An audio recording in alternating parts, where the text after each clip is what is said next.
أعوذ بالله من الشيطان الرجيم بسم الله الرحمن الرحيم. Fatima Zahra, the daughter of the Prophet, peace be on them, is to have thus related an event.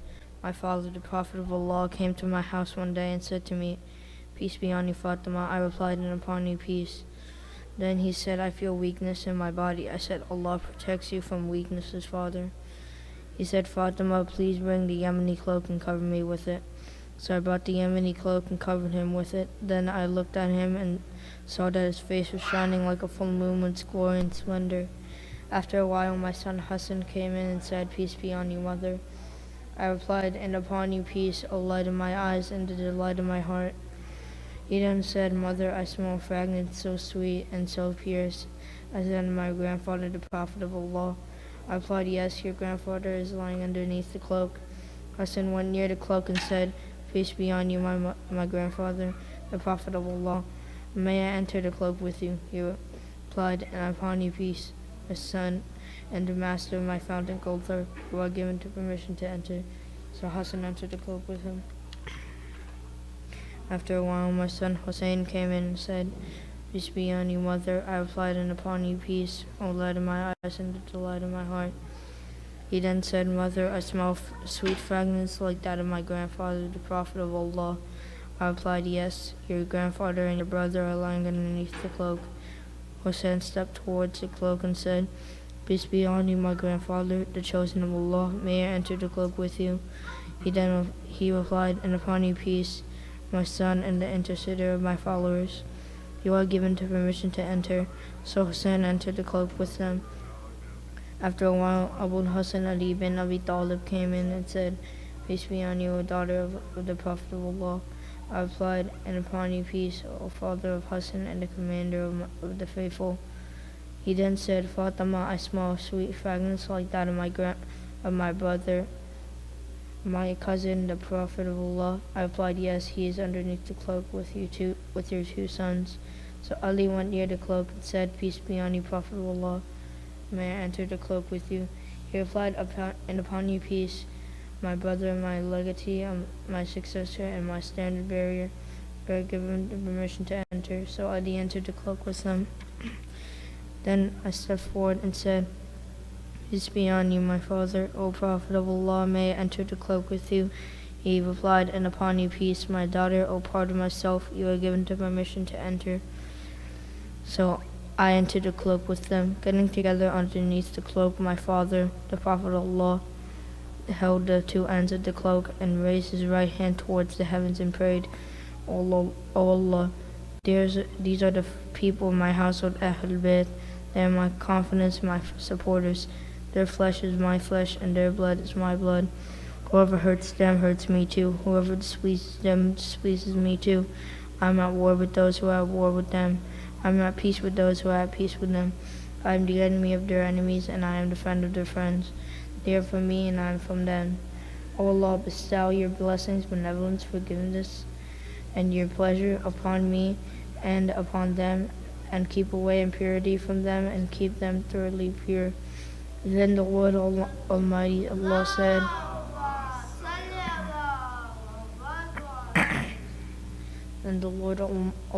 Almighty Allah said, "O my angels, O residents of my heavens, verily I have now created the erected sky, the stretched earth, the illuminated moon, the bright sun, the rotating planets, the flowing seas, and the sailing ships. But for the love of these five lying underneath the cloak."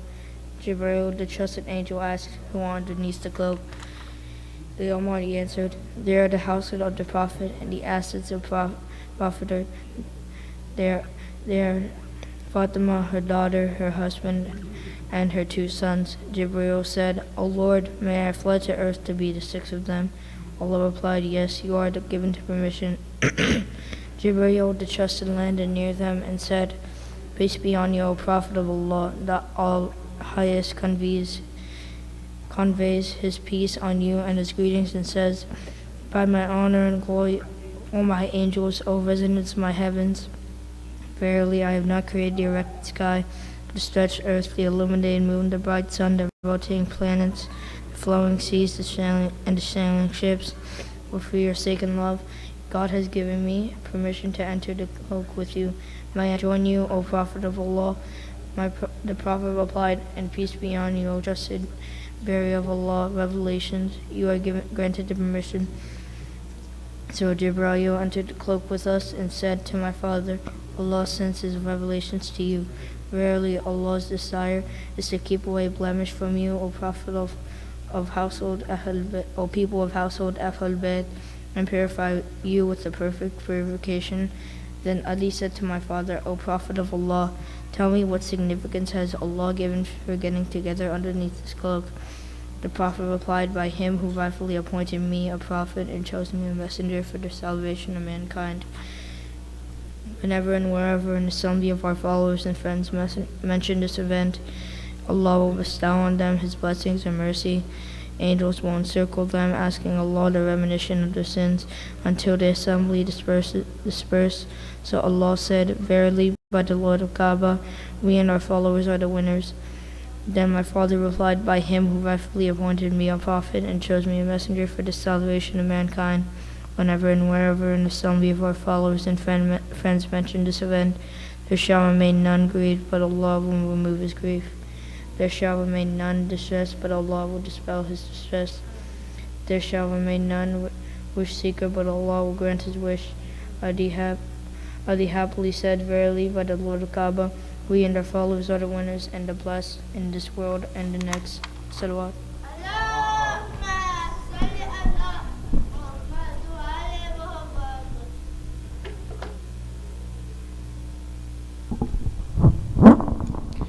Thank you, Brother Amir, for that beautiful recitation of Hadith Kitab. Please recite aloud Salawat.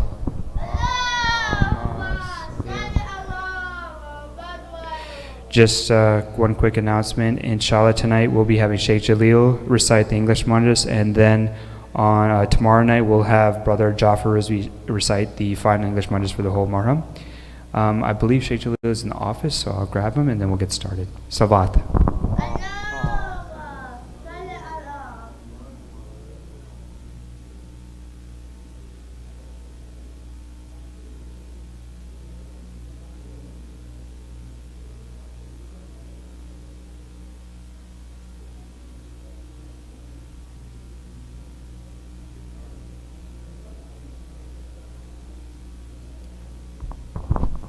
So Sheikh Jalil will be here. Does anybody want to read a quick surah? Do you want to read a surah? Any volunteers? Surah? Okay. That's fine.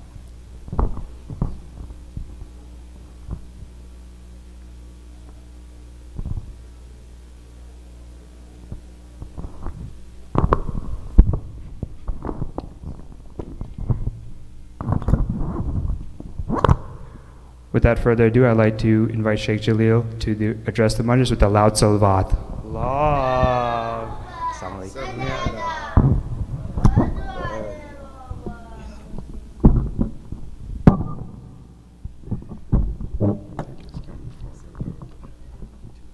Yes.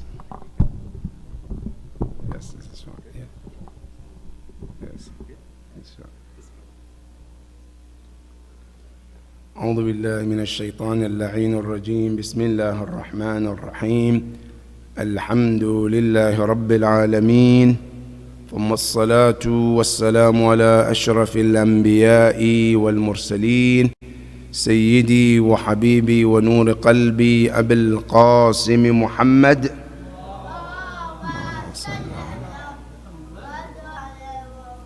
وعلى أهل بيته الطيبين الطاهرين المعصومين الذين ذهب الله عنهم الرجس وطهرهم تطهيرا. اللهم صل على. قال الله العلي العظيم في كتابه الكريم: بسم الله الرحمن الرحيم.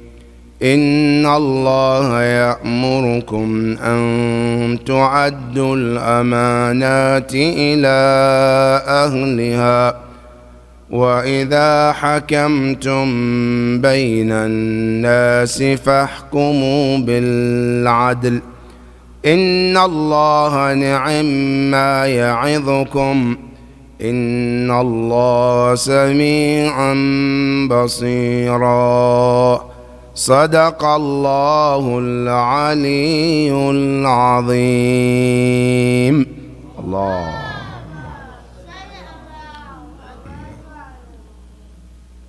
Tonight our topic is the importance of trust in Islam, which is known as al-amana. How does Islam view amana? And what is the actually amana in Islam? The ayah we just read is in Surah An-Nisa, and it was revealed in Mecca after the Prophet sallallahu alayhi wa alihi wa sallam, Allahumma salli ala, achieve victory after the Prophet came and conquered Mecca.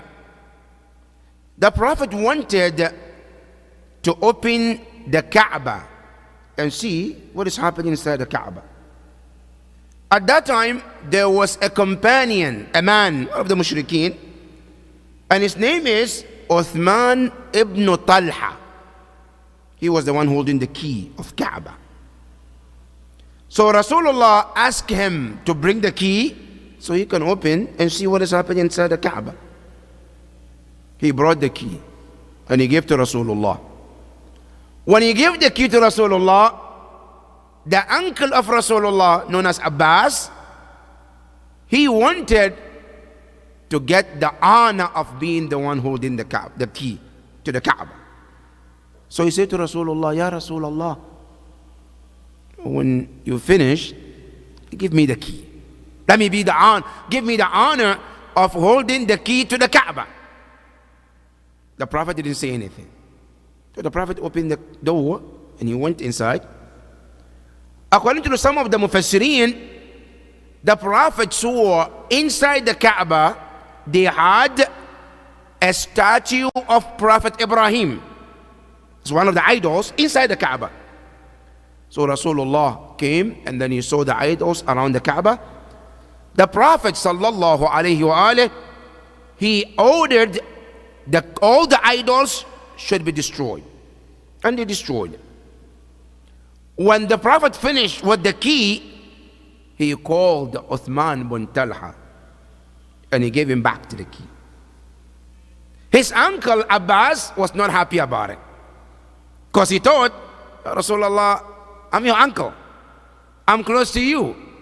Ya Rasulullah, why would you give the key to someone who's not a Muslim when I'm a Muslim and I'm your uncle at the same time? Allah subhanahu wa ta'ala sent this verse to Rasulullah. Ya Rasulullah, read these. What is it? Inna Allah ya'murukum an tu'addul amanati ila ahliha.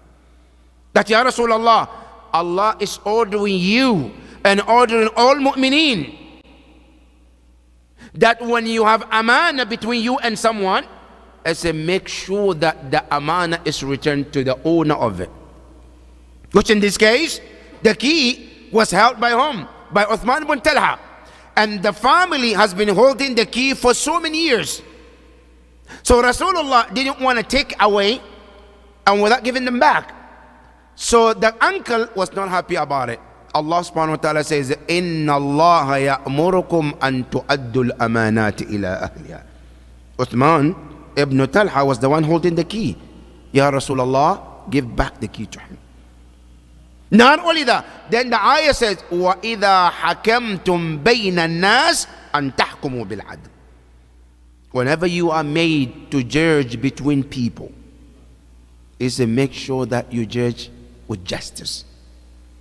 You know, the ayah is requiring Muslimin to do two things. One is to make sure that whenever you have amana or trust, make sure that you return to the owners as it is. And not only that, the ayah also telling us that whenever you are placed to be a judge, make sure that you do the right thing between the two people. And there is one story about Imam Ali and Amir al-Mu'mineen salamullahi alayhi. Allah.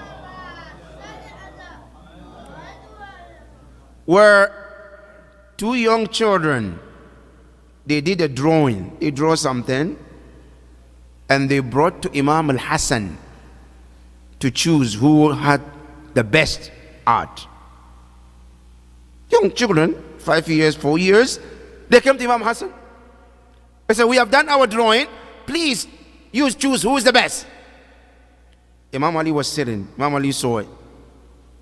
Imam Ali said to Imam al-Hassan, Bunayya hadha hukmun.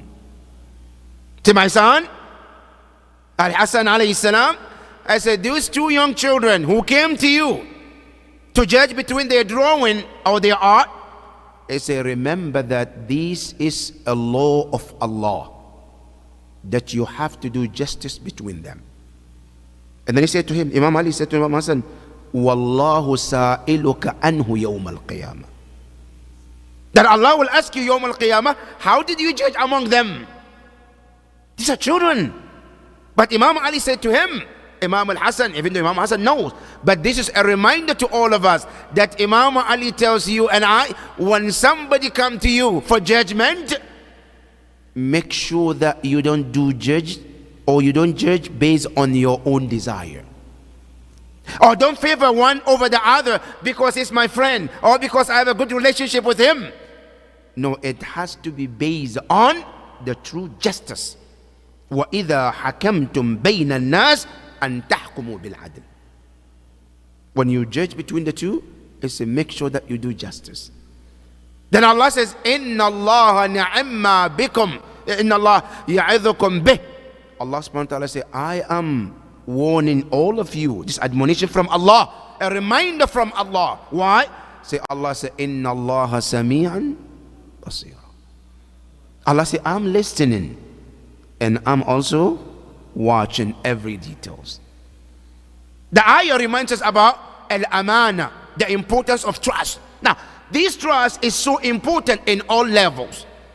And there's another ayah in the Quran where Allah was telling us, Ya ayyuhalladhina amanu la takhunu Allah wal rasul wa takhunu amanatikum. And that ayah also was revealed when the Prophet was in Medina. And it's also related to amana and trust. And what happened? Today when we go to Hajj, there is a pillar called Sutun Abu Lubaba. Some people call it Sutun Tawbah, the pillar of repentance. Now what happened? How did that pillar become Sutun Abu Lubaba? How did it become Sutun Tawbah? The ayah we just read is one of the reasons. Amana, the trust. Now, according to the narrations, there was a time where the Jews in Medina, they started making trouble to Muslims, bothering Muslims. And the Prophet sallallahu alayhi wa alihi, Allahumma salli ala, asked companions to surround them and put a pressure on them to stop. Or they can leave Medina and go to Sham. That was the two options the Prophet wanted to give them. Either they stop hurting Muslims, or they can move to Sham so the Muslims can live in Medina peacefully. That was the idea. After a few days of the Prophet putting pressure on them, they decided to reconcile with Rasulullah. Then Rasulullah sent them a companion named Sa'ad to go and mediate between them and Rasulullah, to talk to them. They said to Rasulullah, we don't like Sa'ad to be mediator between us. Then Rasulullah asked them, who do you want? They said, we want Abu Lubaba. The Prophet said, okay, no big deal. Abu Lubaba, represent, go. Now, why Abu Lubaba? According to the history, Abu Lubaba has been doing business with them. And not only that, some of his relatives are still Jews. To have a good relationship with them. So that's why they wanted him. And the Prophet honored that. Abu Lubaba went to them and the conversation started. What do you think we should do? Should we surrender to the Prophet? Should we listen? Should we fight? What should we do? Abu Lubaba, instead of him defending Muslims, and standing, because he came from the Prophet and he's a Muslim, he started to favor the Jews over the Muslims. And when they asked him, Ya Abu Lubaba, do you think Muhammad will be good if we stand on our feet and fight him? Then his response was this: if you dare, Muhammad will do this. That's what he did. His son, Muhammad, will kill all of you. And the Jews got the point that Muhammad is going to kill us. So we have to think twice before we take any steps. Right after Abu Lubaba left the scene, as he was walking, before he reached Rasulullah, Allah sent the ayah. Jibreel, tell Rasulullah, Ya ayyuhalladhina amanu, la takhunu Allah wa Rasul, wa takhunu amanatikum. Ya Rasulullah, this is what Abu Lubaba did. This is what he told the mushrikeen and the Jews, and this is what the Jews are planning to do. By the time he came to Rasulullah, Rasulullah already had the news. Then the Prophet asked him, Ya Abu Lubaba, what did you do? He said, Ya Rasulullah, I told them, if they dare, you will kill all of them. Ya Abu Lubaba, why did you say that? Say, Ya Rasulullah, I'm sorry. I'm wrong. From that day, Abu Lubaba made a covenant. He said, from today, I'm not going to eat, I'm not going to drink until Allah forgives me. And not only that, he said, I'm going to tie my body, myself, with the pillar of one of the palm trees in the Masjid al-Nabawi, and I'm not coming down until an ayah come from Allah telling Rasulullah to come and free me. And he did that. Some Muslims came to Rasulullah, Ya Rasulullah, why don't we untie him? Ya Rasul, the Prophet said, leave him alone. Let him be there. He stayed there until the day the ayah came. Allah revealed to the Prophet. The Prophet was at home. Allah sent the ayah to Rasulullah. The Prophet walked to the masjid and he untied Abu Lubaba. Abu Lubaba came down. He was crying and regret what he did. And that pillar today is still there in Medina, is called Sutun Tawbah, the pillar of repentance. And in some book, it's called Sutun Abu Lubaba. Why? The reason, because Abu Lubaba, he wanted to break a trust that the Prophet gave him. And that is why Allah subhanahu wa ta'ala is telling us, La takhunullah. Al-amana is one of the very important things in Islam. And trust, in Arabic, is called amana.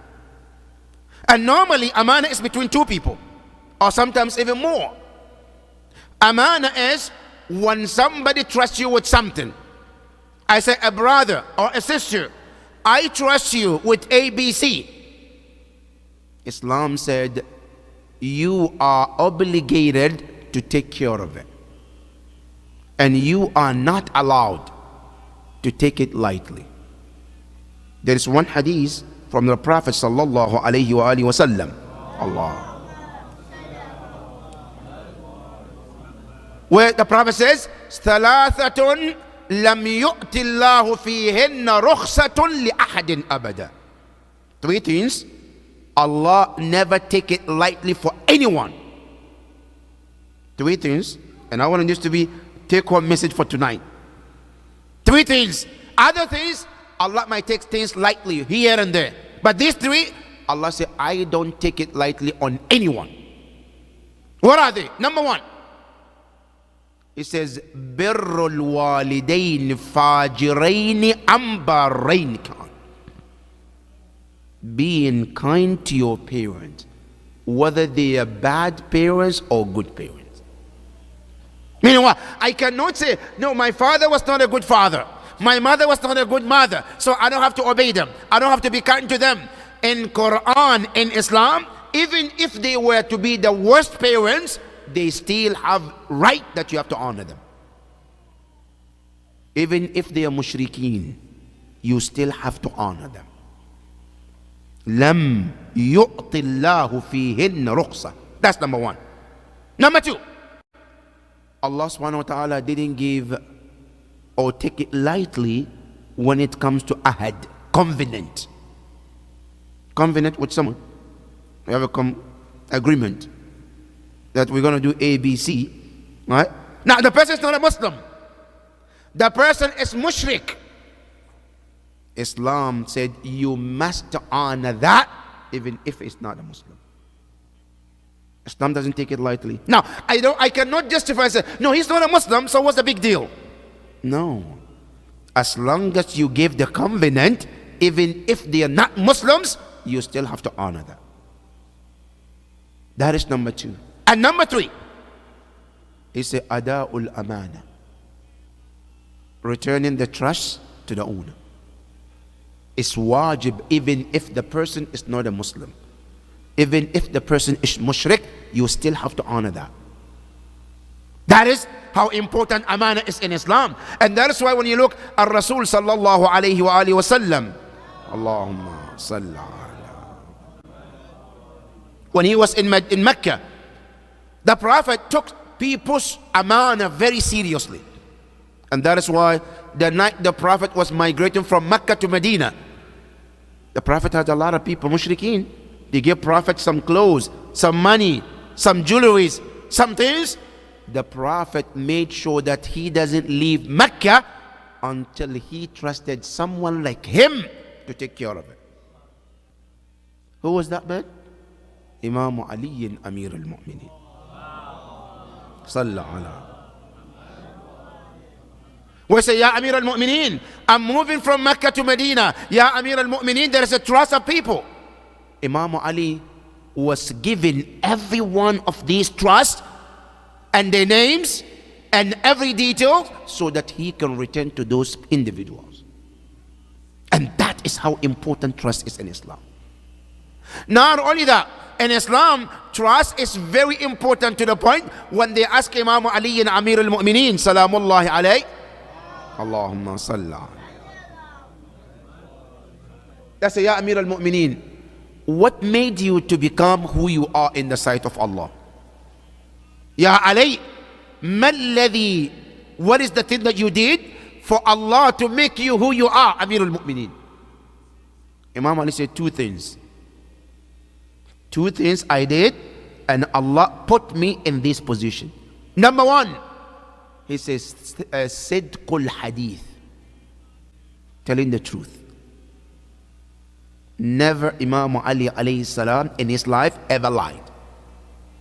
And he said in one of the hadith, ما كذبت منذ علمت أن الله يمقت أهله. I never told lies from the day I knew Allah doesn't like people who lie, and Allah is going to punish them. When was that? In Alam al-Dhar. Imam Ali knew that in Alam al-Dhar. He said, I never told lies. He said, that's number one. Number two, he says, وَأَدَاءُ الْأَمَانَةِ, and taking care of amana.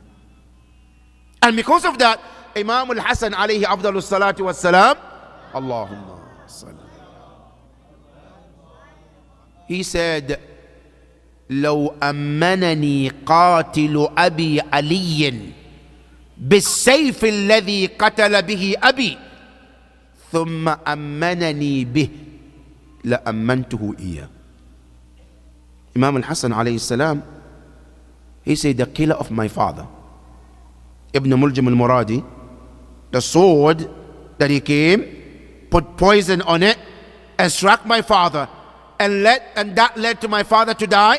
He says, if he, Ibn Muljim, was to come to me and tell me, Imam al-Hasan, this is the sword I used to kill your father, but I want to trust you with this sword. Keep it, I'll come and get it later.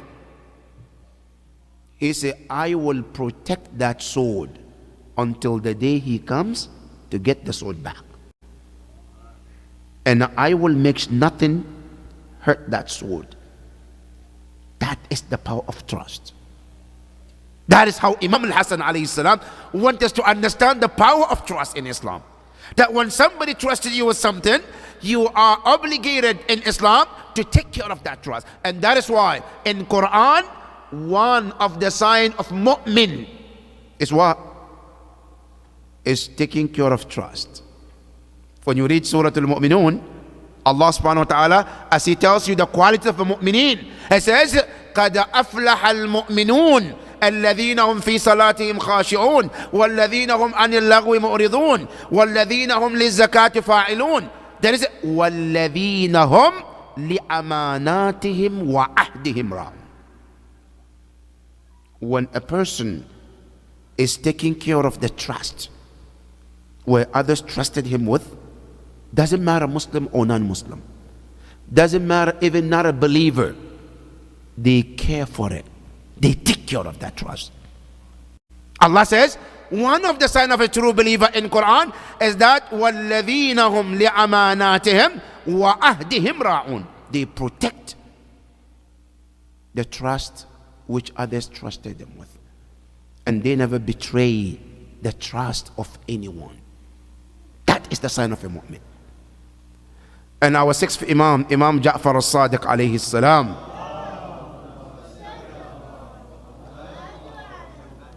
he said, if you want to know a true believer, لا تنظروا إلى طول سجوده. Don't look at a person and say, oh, he's a true believer because he does a long sujood. He said, no, that doesn't tell you how trusty he was. وَإِنَّمَنْ أُنظُرْ إِلَى صِدْقِ حَدِيثِهِ وَأَدَاءِ أَمَانَةٍ. He said, first, if you want to trust a mu'min, or this person is a true believer, he said, not look at because of his sujood or the way he recite Quran. He said, rather look at how he is truthful, how truthful he is. Not only that, also check and see how trustworthy he is. And that is why our Prophet sallallahu alaihi wasallam, when he was in Mecca, before he started his mission, the Prophet was able to do the tabligh practically. With what? With being trustworthy. And he was known before Islam, Sadiqul Amin, the trustworthy one, that everybody trusted him. That is how we call al-mu'min. That's the sign of a mu'min. A mu'min always is trustworthy. If a person cannot be trusted, there's no way he can be mu'min. That's what the hadith says. Man la amanata lah, la imana lah. A person who doesn't have iman, who cannot be trusted, cannot be considered a mu'min. And we all can be tested in all levels. You know, it is mentioned that there was one king in the city, that he was a ruler, and he wanted to choose somebody to trust them on the money. And you know, by this way, mashallah, one of the challenges of all of us is money.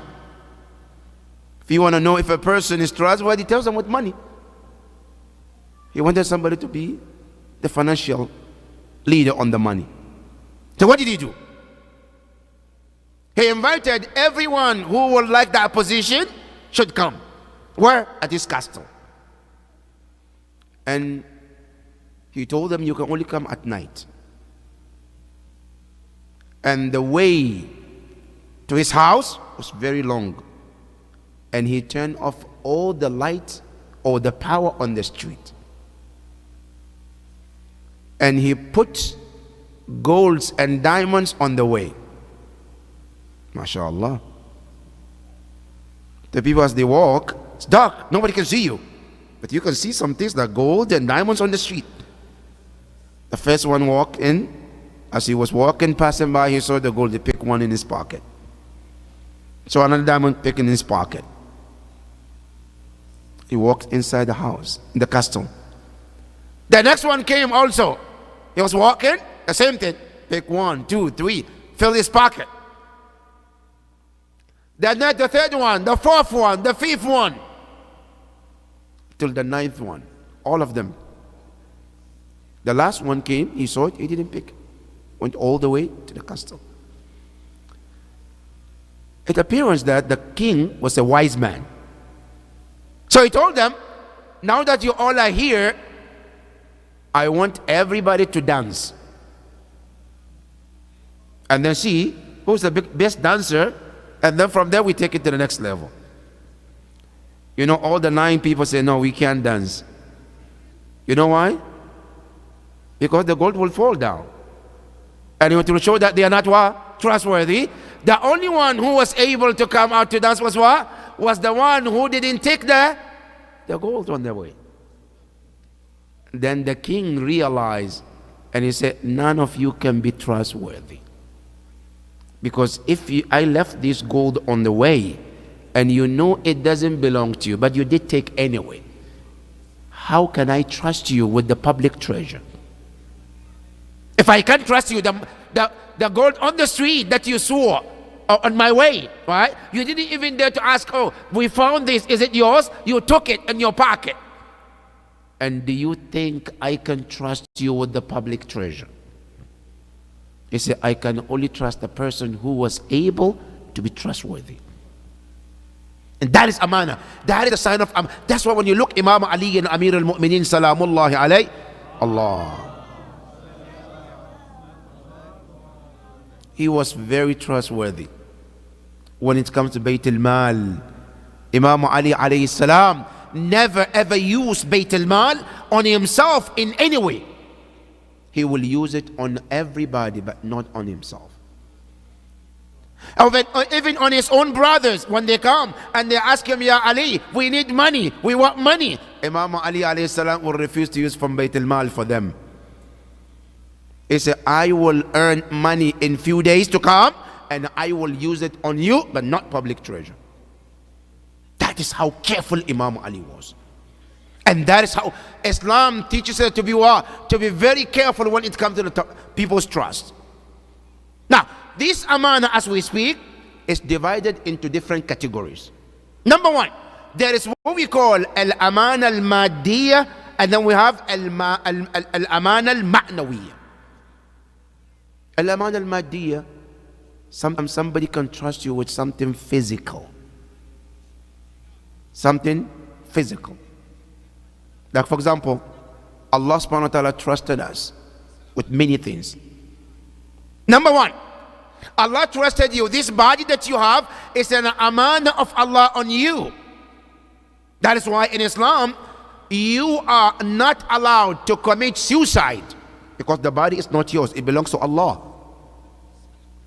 Abusing or using the body in the wrong way is considered breaching the trust of Allah subhanahu wa ta'ala. That's why not only that, your ears, your hands, your mouth, your eyes and your mouth all will be asked about Yawm al-Qiyamah, because they are considered trust of Allah in your hand. That is a practical trust of Allah that you put in you. That is number 1. Number 2, another trust Allah trusted you with. Your spouse are trust in your hand. A husband is a trust in the hand of a wife. And a wife also is a trust in the hand of what? A husband. Right? That's why in Islam, we are not allowed to go out and start to talk bad about our spouses. Allah subhanahu wa ta'ala in the Quran was very clear when He says, Hunna libasul lakum.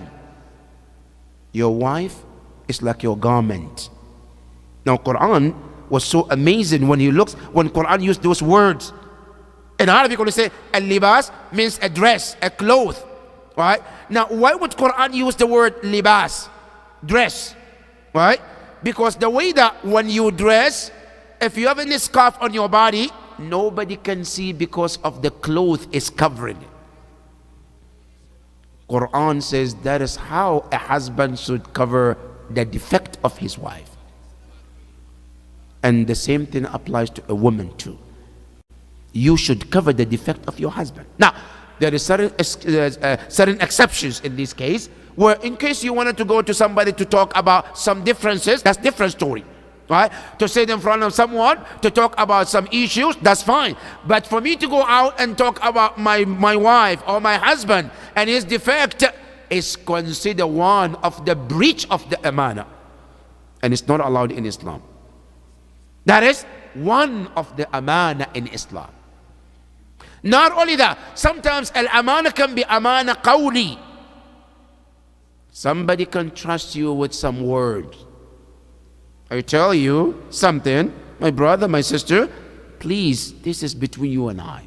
That's considered amana. Now, me going out and telling others about that is considered breaching of amana. It's haram in Islam. These are some things we take it lightly, but it's considered one of the major sins in Islam. Whenever somebody trusted you with his personal secret or something that he trusted you with in Islam, you are not allowed to go and tell the other party or other persons without their consent or without their approval. And doing that is considered khiyana, breaching the agreement with somebody, and it's haram in Islam. And that is considered what? Haram in Islam. Not only that, somebody trusted you with money. My brother, I have this money, I want you to keep it for me. That's considered amana. Now, do you know some scholars, they said if somebody gave you, let's say $100 bill, all right, as an amana, can I change it to 2020? They say you cannot even do that unless you ask their permission. Now, somebody gave me amana, $100, and he said, I'll come after 6 months. All right? Now, I got into trouble. I want to use the money, but I know for sure within 6 months I can get it and put it back before he comes. Can I use the money without asking him? Islam says, no, you cannot. Yeah, I have intention. I'm going to pay back. And I will put it before. Islam says, yes, you are. That's your intention. But what proof do you have that for sure you'll be able to get that money? And even beside that, you have to ask him first. You know, there is a story of one of our great scholars, Shaykh al-Ansari, rahmatullahi ta'ala alayh. This great scholar, Shaykh al-Ansari, is one of the great scholars who wrote a higher book they teach in Hausa. It's called Makasib. Very great scholar, pious man, mashallah, rahmatullahi ta'ala alayh, wa a'la Allahu maqama. Somebody gave him money, amana, trust, to keep with him. He has the amana with him. Then a few days later, his son became very sick. And Shaykh al-Ansari didn't have money to take his son to the hospital. What is he going to do? The money's there. Somebody gave me. He has it, right? But it's a trust. His son is sick. Shaykh al-Ansari, he started to think, should I use the money? And I'm going to get the money back and put it before he comes, right? Just the thought. Shaykh al-Ansari went to sleep that night. Shaykh al-Ansari saw a dream. What did he see? He saw that night like he was in Barzakh. And the money that he thought to take became chain on his hands and legs that he is about to be taken to the hellfire. That amana that we get, he didn't take the money. Just the thought in his mind, he saw himself Barzakh, and that was his situation. And Shaykh al-Ansari, rahmatullah ta'ala alayh, he refused to touch the money because of the amana that somebody gave him. That is the power of trust. That is how heavy this trust could be. And that is why Islam warned us, never touch something that is not yours. Any amana somebody trusted you with, it is wajib upon you as a Muslim to make sure that you protect it, you preserve it until the day the person comes and take that amana. Whether the amana is words or amana is something somebody gave you, Islam says you have to protect it until the day the person comes and they take it from you. And you know, this amana, the Prophet sallallahu alayhi wa alihi wa sallam,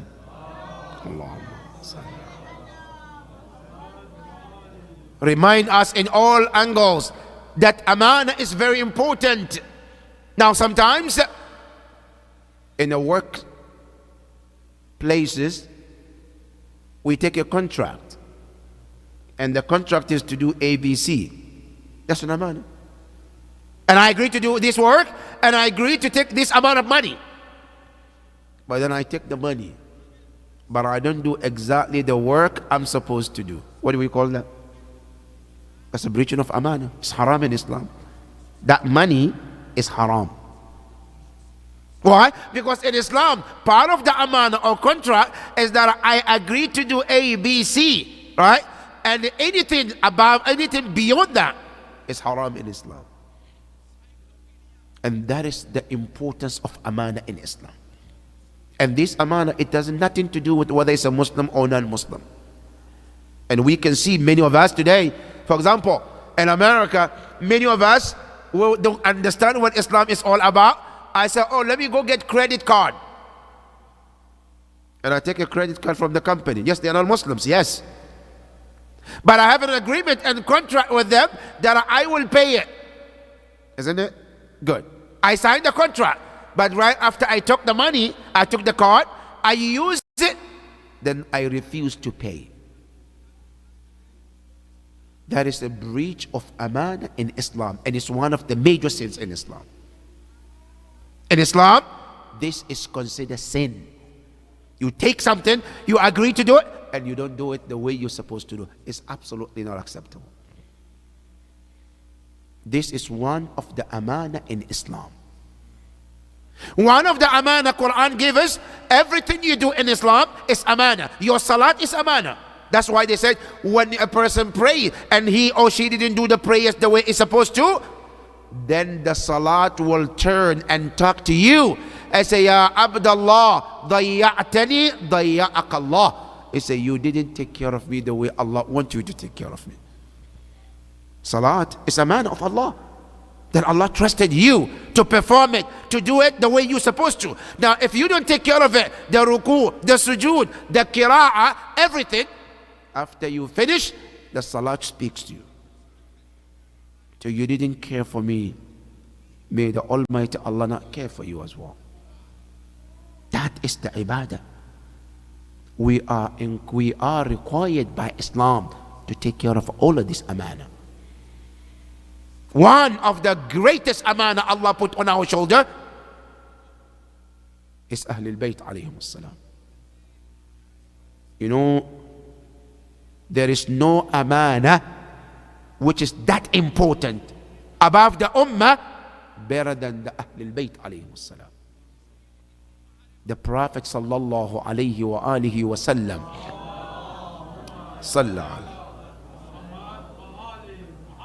he trusted us with Ahlul Bayt alayhim as-salam.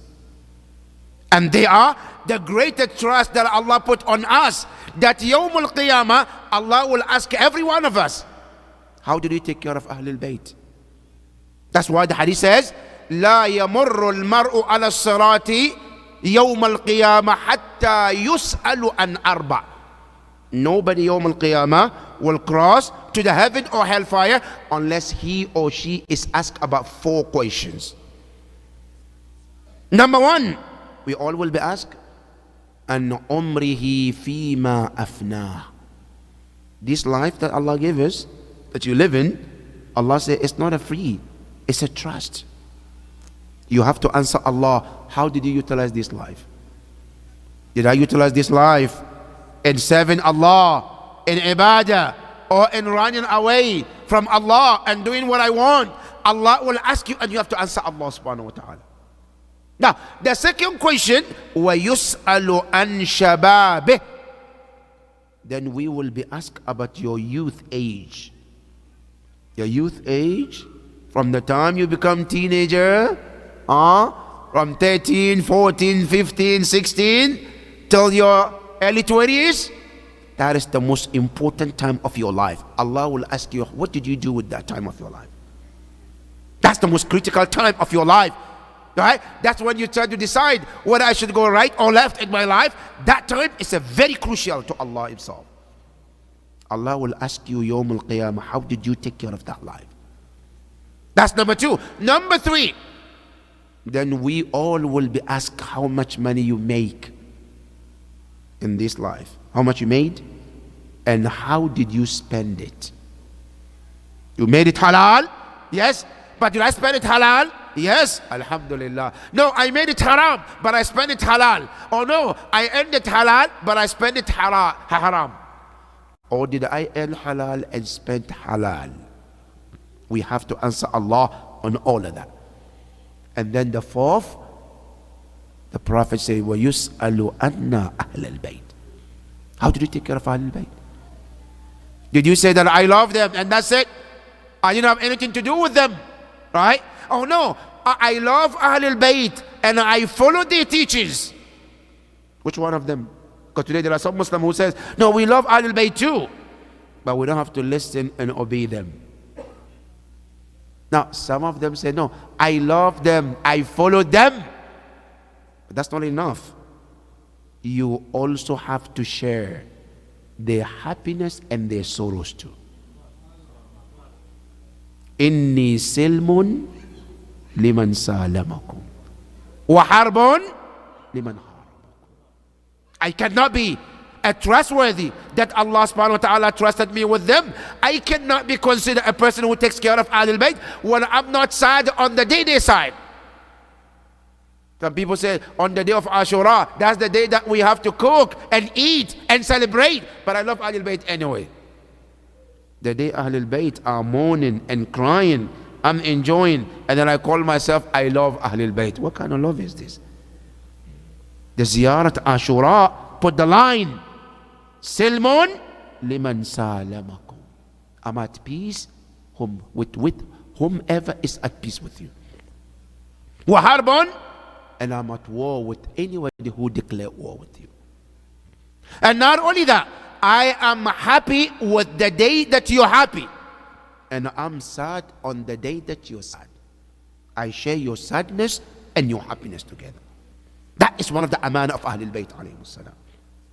Not only that, the Prophet sallallahu alayhi wa sallam will ask every one of us yawm al-qiyamah, كيف خلفتموني في أهل بيتي. How did you take care of my Ahlul Bayt after I left? Did you honor them? Did you respect them? Did you protect them? Did you follow them? Did you have them to be the leaders? All of this we have to answer Allah and the Prophet Yawm al-Qiyamah. Because Ahlul Bayt, the amana of Allah, the greatest amana that Allah put in us. And today as we speak, the greatest amana on all of us, especially you and I, is the Imam al-Mahdi al-Muntadhar. Sallallahu ala. That is the greatest amana, brothers and sisters. Our 12th Imam is the greatest amana on our necks. That today, am I making my Imam happy? Or am I making him sad? That amana that Allah subhanahu wa ta'ala put on me.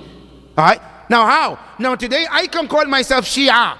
But if every Thursday night when my book of deed is given to Imam and he said all of them are sins, and Imam cry for my sin,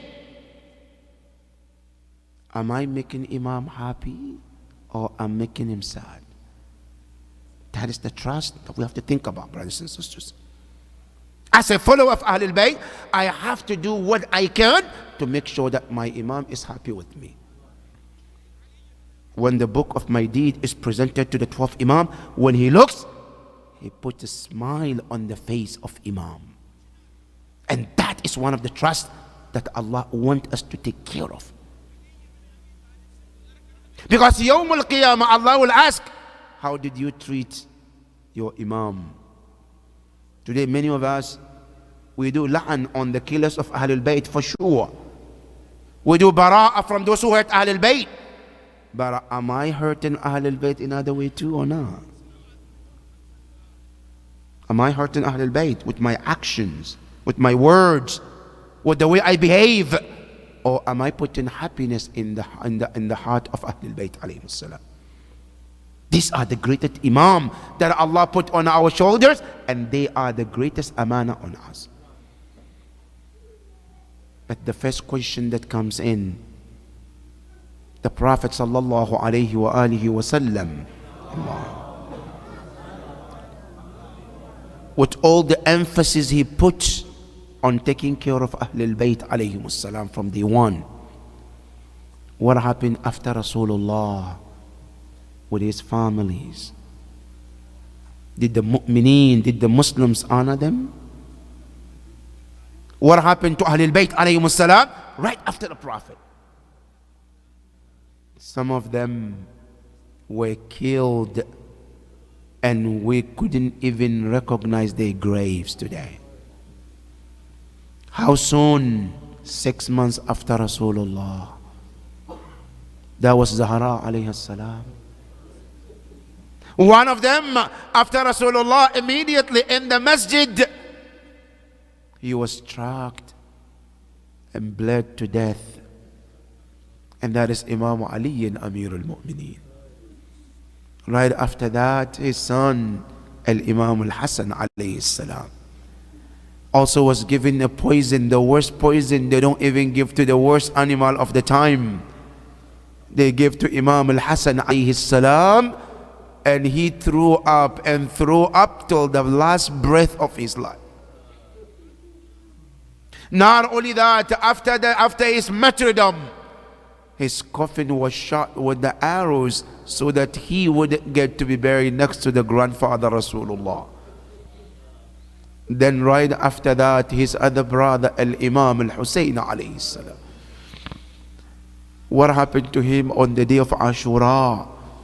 When they invited him to come to Kufa with their letters, with their invitation, and right after he came, they denied him access to Karbala, to Kufa, and then diverted him to a place called Karbala. After they took him to Karbala, 3 days he was denied access to the water.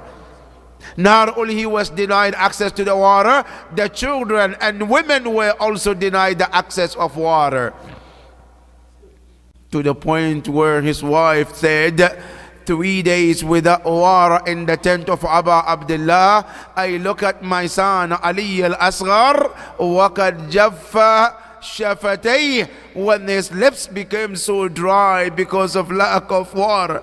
She said, I brought my son to Imam Hussein alayhi salam, asking him to bless the son with something like water.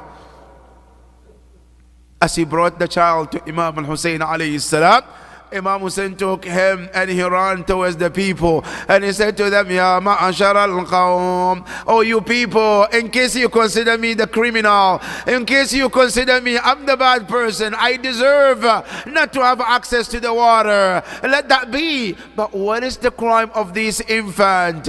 What is the crime of this baby? Then some of them said, give him water. Some of them said, don't give him water. When the dispute started, Umar ibn Sa'ad, la'natullahi alayhi, he looked at one of the best shooters of his soldiers called Harmala. He said, Ya Harmala, uqtil al-walad. Ya Harmala, kill the boy, kill the son, to end the dispute among my armies. The narration says, Harmala took his arrow when this child was in the arm of his father. Now Imam Zayn al-Abidin Salamullahi alayhi, he tells the story. He says, of all the tragedy of Karbala, I lost my brother Ali al-Akbar, I lost my father Imam Hussein, I lost my uncle Abbas, I lost the companions of my father, women, children, adults, all of those people were killed. But all of this tragedy, the worst is the tragedy of my brother Ali al-Asghar. Ya Imam Zayn al-Abidin, what happened? He said, when my father brought him out, he says, when I saw him, كأنه إبريق فضة. When you look at him, he was so handsome in the arm of his father. As he walked close to the people looking for the water, he says, suddenly instead, جاءه السهم فذبحه من الوريد إلى الوريد.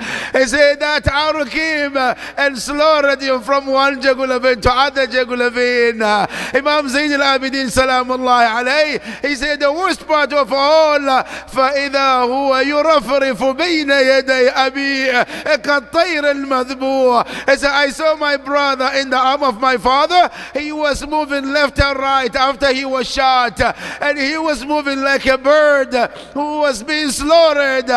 Didn't die to rest from the pain, and didn't fly to run away from the pain he was going through.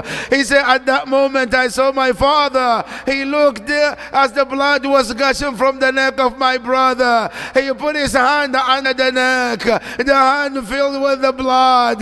He threw it in the sky. None of the blood came down. He said the second time he put his hand, and the hand was filled with blood, but then he wiped on the face of my brother. As Imam Hussein was telling the blood, I want you to tell Allah and the Prophet the tragedy of my son. Right after that, Imam Zayn al-Abidin, he said, then Ali al-Asghar pulled his arm out before his martyrdom, and he hugged his father, Abu Abdullah. Imam Zayn al-Abidin said, that is the most painful moment for us.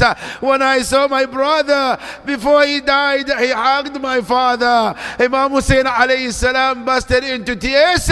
There's when a call came, Ya Hussein da'aw fa inna lahu murdi'an fil jannah. Ya Hussein, let it be. There is one to breastfeed him in Jannah. Imam Hussein turned as he was walking towards the tent. The mother ran towards him, hoping the son was given the water. As she approached, she said to Abu Abdullah, هل سقيت ابني ماء وجئتني ببقيته? Have you given my son some of the water and brought me some of it?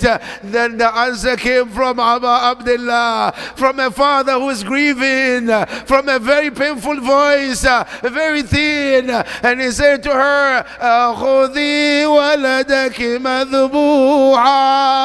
He said, have your son who has been slaughtered. Not only he was slaughtered, من الوريد إلى الوريد. He said, your son, not only he was slaughtered from one jugular vein to other jugular vein. And the way that they normally slaughter an animal, that's how they slaughter your son. Now look at this woman as a mother, as she looked at her son, sure enough, the son was slaughtered from one jugular vein to other. And she looked at her son, she hugged him as he was bleeding. She says, Bunayya Ali, oh my son, and I know these people will kill you on the day like today. I would have prepared you better like the way Shuhada were prepared to the battlefield. But I know you are innocent, you just came for water. But these people didn't even have the decency to know that you are a baby, you don't deserve this. Inna lillah wa inna ilayhi raji'un. وسيعلم الذين ظلموا أي منقلب ينقلبون والعاقبة للمتقين. إلهنا نسألك وندعوك بأحب الخلق إليك بمحمد وعلي وفاطمة والحسن والحسين والتسعة المعصومين من ذرية الحسين. فرج عنا فرجا عاجلا قريبا كلمح البصر أو هو أقرب من ذلك إلى أموات المؤمنين والمؤمنات، لا سيما الجالسين السامعين، وإلى من مات على الإيمان ومن مات على ولاية علي عمير المؤمنين ومن أوصاني بالدعاء، وإلى أرواح الشهداء والعلماء والمراجع. رحم الله من يقرأ الفاتحة مع الصلوات. صلى على بسم الله.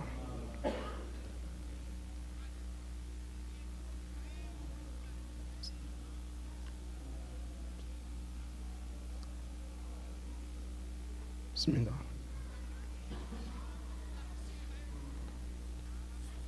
يا حسين حسين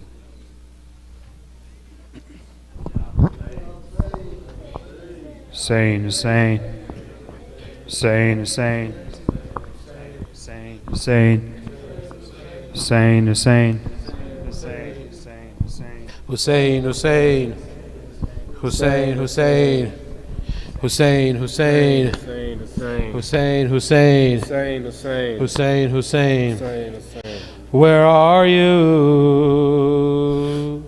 O Ali Asghar,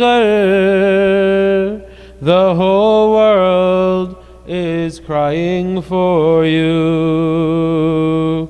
Where are you? O Ali Asghar, the whole world is crying for you. Where are you? O Ali Asghar, the whole world is crying for you. Where are you? O Ali Asghar, the whole world is crying for you. Your father standing all alone, your father standing all alone. All of his helpers have now gone, all of his helpers have now gone. Come on and help him, O Asghar, the whole world is crying for you. Where are you? O Ali Asghar, the whole world is crying for you. Where are you? O Ali Asghar,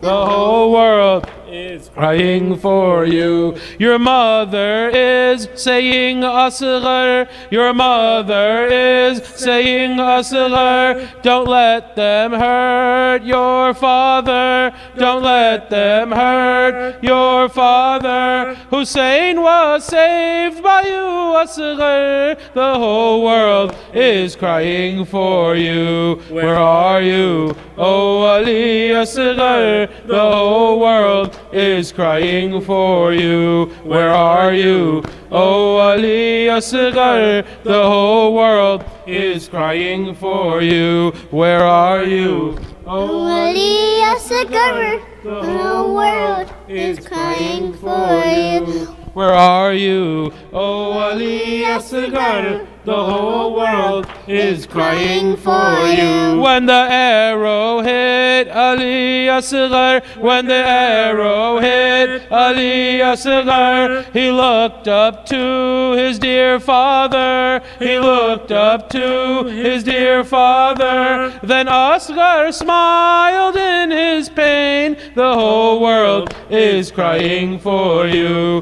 Where are you? O Ali Asghar, the whole world is crying for you. Where are you? O Ali Asghar, The whole world is crying for you. Hussein is standing by your grave. Hussein is standing by your grave, seeing Islam being saved, seeing Islam being saved. Your death is now a part of faith. The whole world is crying for you. Where are you? O Ali Asghar, the whole world is crying for you. Where are you? O Ali Asghar, The whole world is crying for you. How cruel is this world, Asghar? How cruel is this world, Asghar? Which hasn't given you water, which hasn't given you water. Your thirst is still shedding our tears. The whole world is crying for you. Where are you? O Ali Asghar, the whole world is crying for you. Where are you? O Ali Asghar, the whole world is crying for you. Where are you? O Ali Asghar, the whole world is crying for you. Ya Hussein, Ya Hussein, Ya Hussein, Ya Hussein, Ya Hussein, Ya Hussein, Ya Hussein, Ya Hussein, Ya Hussein. Allahumma salli ala Muhammad wa ali Muhammad.